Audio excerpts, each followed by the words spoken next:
So magandang araw Kabola, alam ko po na nung Sunday pa natapos yung finals Kabola, no?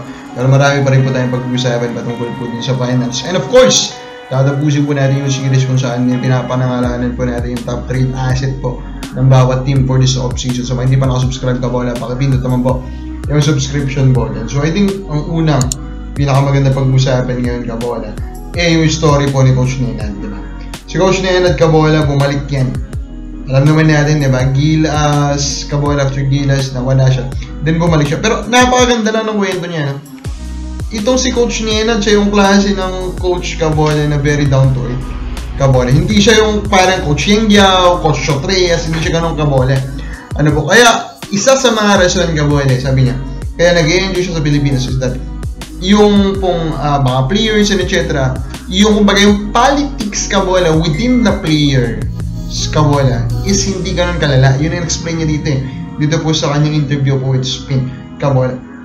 And I do believe that Kabola, kasi if you look po at the team of Meralco Bulls, kung titignan mo po yung team po ng Meralco Bulls Kabola, titignan mo doon, sino doon yung kumbaga magkakaroon ka ng malaking issue, diba? May may attitude doon. Kung titignan mo maayos, parang wala. Si Almazan na yung pinakamalapit. Pero kung mag-isa lang si Almazan Kabola, madali lang nila yan mano-nurture, kumbaga, diba? Kasi mag-isa lang siya na hard-headed, diba, Kabola?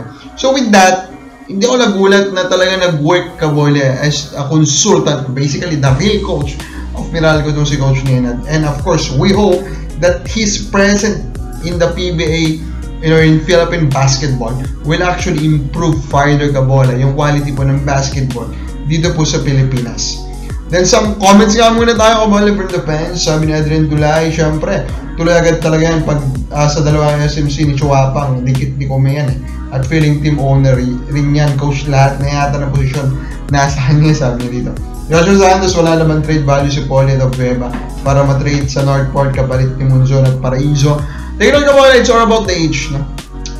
Of course, yung kanilang ginawa po in the past is always be there. Pero age means, di ba? What really matters is what can they contribute in the next team, no? So, huwag kayong malulungkot kung bumagsak po yung mga trade value ng mga favorite players, no? Kasi, yun po talaga yung nangyayari. That's the cycle. Kailan trade ng Ginebra, sabi ko na Dexter Gaias, malapit na yan. Pa-shout out, sabi naman po ni Sir Ronald, pero po sila. And then, some more, ano po? Meralco's stunning win race of that parties is dead in the PBA. Before, hindi naman sabi kita i-credit kami, ano po, of course. Doon sa vlog natin, Kabola, I already pointed out this one. Before po siya, kumbaga, in-play or na-post nga po na article ni Spin with Sir Jerry Ramos. And I'm actually happy, Kabola, that other analysts like Sir Jerry Kabola is feeling the same way as what I am feeling with this championship po, Meralco Kabola. So, let us really hope, Kabola, na unti-unti, dumami po yung fans na makakita Kabola na meron pa rin hope Kabola for parity dito nga po sa atin pong liga. Then one last one na lang po Kabola, MPBL lang. Pumunta sila na Abra and wow Kabola, iba din talaga ang galamin sa MPBL, di ba? Full pack din talaga po itong pinuntahan po din ng dun sa Abra Kabola. And it also just shows din kung ano yung biggest advantage talaga ng MPBL, that home and away format, they can really do that Kabola. And again, that is their key. If they want to take over PBA, that will be their key, their main weapon of accomplishing that. Now, let us name the top trade asset po of Meralco and San Miguel. San Miguel muna tayo.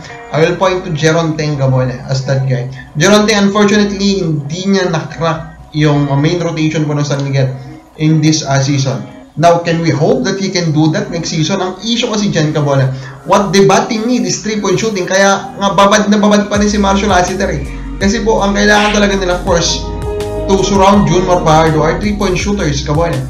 And unfortunately, that is that's the biggest weakness of Jeron Teng. So with that, Kabola, di ba? There's a good chance na mabababad lang po yun sa bench. So, for Mr. San Miguel, popular player si Jeron Teng, they can just take advantage, maximize it, and just trade him and get something good in return na mas kailangan or mas mag-fit po sa kanila Kabola. And then Meralco Bulls, ito madali lang, Aaron Black. Of course, Aaron Black was injured during this run Kabola.